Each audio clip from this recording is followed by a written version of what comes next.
Hi అండి. ఈరోజు చేపల పులుసుని అయితే ప్రిపేర్ చేశాను.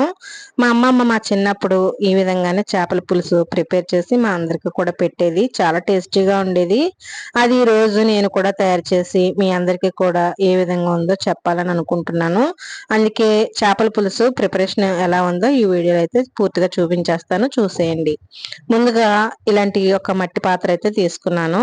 అమ్మమ్మ కాలంలో ఇలాంటి మట్టి దాకల్లోనే ఎక్కువగా ప్రిపేర్ చేస్తూ ఉండేవారు. అందుకని నేను కూడా ఇలాంటి మట్టి దాకా తీసుకొని చేప ముక్కలన్నీ కూడా శుభ్రంగా కడిగేసుకొని ఆ తర్వాత ఉల్లిపాయలు పేస్ట్ వేసుకున్నాను. సన్నగా తరిగిన ఆనియన్స్ కూడా వేసుకోవచ్చు. అలాగే పచ్చిమిర్చి కూడా మన కారానికి తగ్గట్టుగా సన్నగా చీల్చుకొని ఈ విధంగా వేసుకోవచ్చు. చేపల పులుసులో పచ్చిమిర్చి చాలా టేస్టీగా ఉంటాయండి. అలాగే కారం కూడా ఎక్కువ పడుతుంది. మామూలుగా అయితే మనం 1.5 స్పూన్ కారం వేసుకుంటాం. చేపల కూరలో అయితే 3 స్పూన్స్ అయితే వేసాను. ఒక హాఫ్ టీ స్పూన్ పసుపు వేసాను. ఇందులో నేను కళ్ళుప్పు యూస్ చేస్తున్నాను. ఇదైతే ఇంకా టేస్ట్ పెరుగుతుందనమాట. నేనైతే స్టవ్ వెలిగించకుండానే ఈ విధంగా మట్టి పాత్రలో అన్ని కూడా మిక్స్ చేసేసుకుంటున్నాను. ఇందులో తగినంత ఆయిల్ అయితే వేస్తున్నాను.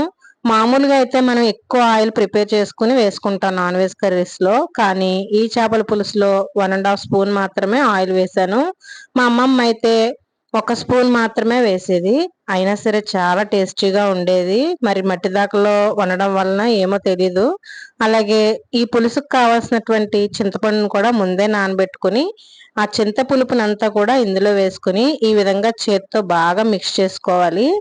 ఇప్పుడే మనం టేస్ట్ చూసుకొని కారం తగ్గినట్టుగా అనిపించింది కాబట్టి ఈ విధంగా 1 స్పూన్ కారం అయితే యాడ్ చేశాను. బాగా మిక్స్ చేసుకున్నాను.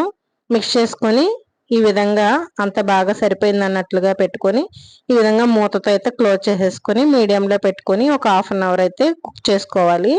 ఇప్పుడైతే మూత ఓపెన్ చేసి చూద్దాము. చూసారా, పులుసు అయితే బాగా మరుగుతుంది. ఇలా మరుగుతూ ఉన్నప్పుడే మనకి మంచి ఫ్లేవర్ అనేది వస్తుందండి. ఇందులో మసాలా యాడ్ చేస్తే ఇంకా మంచి ఫ్లేవర్ వస్తుంది. చూసారు కదా, ఇప్పుడు నేను మసాలా వేసాను. అందులో ధనియాలు, జీలకర్ర, వెల్లుల్లి, గసగసాలు ఈ విధంగా పేస్ట్ చేసేసుకుని మిక్స్ చేసుకుని ఒక్కసారి బాగా మిక్స్ చేసుకుని ఒక్క 5 మినిట్స్ నుంచి 10 మినిట్స్ వరకు ఇలా లో ఫ్లేమ్ లో అయితే పెట్టుకుని కుక్ చేసుకుంటే మనకి చేపల కర్రీ అనేది చాలా పర్ఫెక్ట్ గా కుక్ అయిపోతుంది అనమాట. ప్రిపేర్ అయిపోతుంది. కొద్దిగా ఉప్పు తగ్గింది అనిపించింది, అందుకని కొద్దిగా ఉప్పు అయితే యాడ్ చేసుకొని ఈ విధంగా మూత పెట్టుకున్నాను.